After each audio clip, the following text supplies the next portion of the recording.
بسم اللہ الرحمن الرحیم۔ سورہ بقرہ کی آیت نمبر 74۔ ثم قست قلوبکم من بعد ذلک فہی کالحجارۃ او اشد قسوۃ وان من الحجارۃ لما یتفجر منہ الانہار وان منها لما یشقق فیخرج منہ الماء وان منها لما یہبط من خشیۃ اللہ وما اللہ بغافل عما تعملون۔ ترجمہ کنز العرفان۔ پھر اس کے بعد تمہارے دل سخت ہو گئے تو وہ پتھروں کی طرح ہیں بلکہ ان سے بھی زیادہ سخت ہیں، اور پتھروں میں تو کچھ وہ ہیں جن سے ندیاں بہہ نکلتی ہیں، اور کچھ وہ ہیں کہ جب پھٹ جاتے ہیں تو ان سے پانی نکلتا ہے، اور کچھ وہ ہیں جو اللہ کے ڈر سے گر پڑتے ہیں، اور اللہ تمہارے اعمال سے ہرگز بے خبر نہیں۔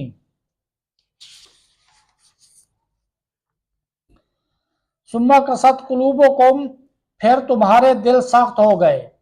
اس آیت کی ایک تفسیر یہ ہے کہ حضور پر نور صلی اللہ تعالیٰ علیہ وآلہ وسلم کے زمانے میں موجود یہودیوں کو مخاطب کر کے فرمایا گیا کہ اپنے آباء و اجداد کے عبرت انگیز واقعات سننے کے بعد تمہارے دل حق بات کو قبول کرنے کے معاملے میں سخت ہو گئے، اور وہ شدت و سختی میں پتھروں کی طرح ہیں بلکہ ان سے بھی زیادہ سخت ہیں، کیونکہ پتھر بھی اثر قبول کرتے ہیں کہ کچھ پتھروں سے ندیاں بہہ نکلتی ہیں، اور کچھ ایسے ہیں کہ جب پھٹ جاتے ہیں تو ان سے پانی نکلتا ہے، اور کچھ وہ ہیں جو اللہ تعالیٰ کے ڈر سے اوپر سے نیچے گر پڑتے ہیں، بلکہ تمہارے دل اطاعت کے لیے جھکتے ہیں، نہ نرم ہوتے ہیں، نہ اللہ تعالیٰ سے ڈرتے ہیں، اور نہ ہی وہ کلام کرتے ہیں جس کا انہیں حکم دیا جاتا ہے۔ اور یاد رکھو کہ اللہ تعالیٰ تمہارے اعمال سے ہرگز بے خبر نہیں، بلکہ وہ تمہیں ایک خاص وقت تک کے لیے مہلت دے رہا ہے۔ دوسری تفسیر یہ ہے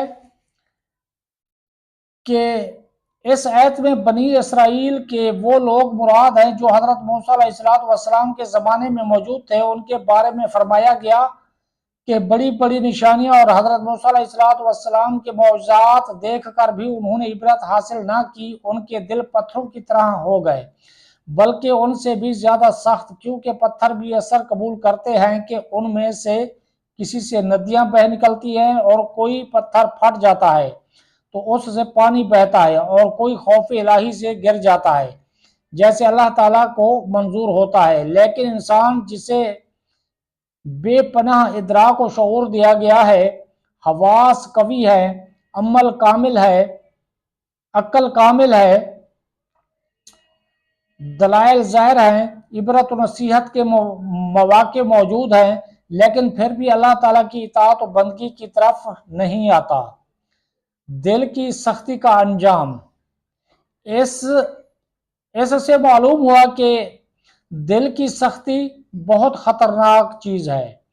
اللہ تعالیٰ ارشاد فرماتا ہے، افمن شرح اللہ صدرہ للاسلام فہو علی نور من ربہ فوائل للقسیۃ قلوبہم من ذکر اللہ اولئک فی ضلال مبین۔ ترجمہ کنز العرفان۔ تو کیا وہ جس کا سینہ اللہ نے اسلام کے لیے کھول دیا تو وہ اپنے رب کی طرف نور پر ہے؟ جیسا ہو جائے گا۔ جو سنگ دل ہے تو خرابی ہے ان کے لیے جن کے دل اللہ کے ذکر کی طرف سے سخت ہو گئے ہیں، وہ کھلی گمراہی میں ہیں۔ حضرت عبداللہ بن عمر رضی اللہ تعالیٰ عنہ سے روایت ہے، حضور اقدس صلی اللہ تعالیٰ علیہ وآلہ وسلم نے ارشاد فرمایا، اللہ تعالیٰ کے ذکر کے علاوہ زیادہ کلام نہ کیا کرو، کیونکہ اللہ تعالیٰ کے ذکر کے علاوہ کلام کی کثرت دل کو سخت کر دیتی ہے، اور لوگوں میں اللہ تعالیٰ سے سب سے زیادہ دور وہ شخص ہوتا ہے جس کا دل سخت ہو۔